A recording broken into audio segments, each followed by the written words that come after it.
Station की मध्यम रोशनी में आर्यन और ज़ोया ने एक दूसरे का हाथ थामकर ट्रेन के एक खाली डब्बे में कदम रखा। ट्रेन की सीटियां उनके कानों में गूंज रही थीं, जो उनके इस खतरनाक और बाग़ियाना फैसले की गवाही दे रही थी। आर्यन की आंखों में एक अज़्म था, लेकिन दिल के किसी कोने में अपनों को छोड़ने का दुख भी छुपा हुआ था। ज़ोया ने कांपते हुए हाथों से अपना दोपट्टा संभाला और आर्यन के शाने पर सर रख दिया। ये उनकी जिंदगी का सबसे बड़ा और मुश्किल तरीन फैसला था। ट्रेन के पहियों की आवाज़ के साथ ही उनके दिलों की धड़कनें भी तेज होने लगे। आर्यन ने खिड़की से बाहर अंधेरे की तरफ देखा तो इसे यूं लगा जैसे इसका माजी और उसका खानदान भी इसी तारीकी में इसका पीछा कर रहा है। इसने ज़ोया के चेहरे पर नज़र डाली, जो कि खौफ और मोहब्बत की मिली जली कैफियत में थी। आर्यन ने इसका हाथ अपने हाथों में भींच लिया और यकीन दिलाया कि वो उन्हें कभी अलग नहीं होने देगा, चाहे कुछ भी हो जाए। कुछ ही देर गुजरी थी कि उन्हें ट्रेन के कॉरिडोर में किसी के कदमों की आहट सुनाई दी। आर्यन ने चौंक कर बाहर देखा, लेकिन वहां कोई नहीं था सिवाय एक साये के जो तेजी से आगे बढ़ रहा था। उन्हें यह एहसास शिद्दत से होने लगा था कि कोई ना कोई उनकी निगरानी कर रहा है। ज़ोया के चेहरे पर हवाइयां उड़ने लगे। आर्यन, कहीं हमें रास्ते में पकड़ तो नहीं लिया जाएगा?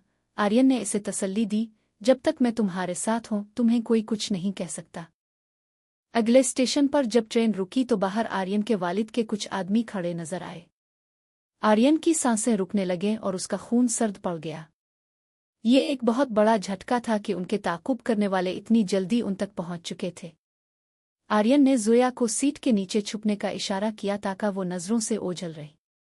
इस लम्हे हर एक सेकंड उन्हें सदियों जितना तवील महसूस हो रहा था और दिल में एक अनजान खौफ दौड़ गया। आर्यन ने फैसला किया कि उन्हें यहां से निकलना होगा, वरना वो पकड़े जाएंगे। इसने ज़ोया का हाथ खींचा और ट्रेन के पिछले दरवाजे से निकलकर प्लेटफॉर्म के अंधेरे हिस्से की तरफ छलांग लगा दी।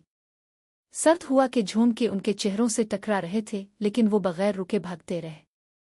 अंधेरे ने उन्हें अपनी लपेट में ले लिया था और वो दोनों पटरियों के किनारे किनारे एक महफूज मकाम की तरफ बढ़ रहे थे।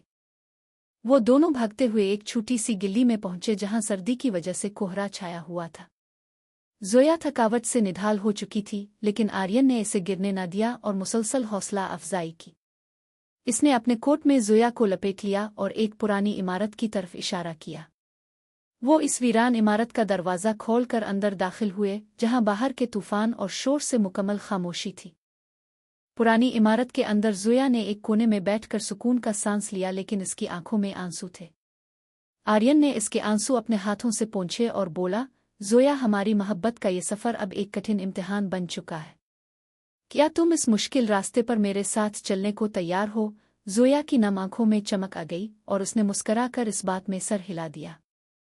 इमारत की टूटी हुई खिड़की से चांद की मध्यम रोशनी अंदर आ रही थी। इस खामोश माहौल में उन्होंने एक दूसरे के साथ गुजरा हुआ वक्त याद किया और इस सफ़र के बारे में सोचा जो एक रात के सफ़र से शुरू हुआ था।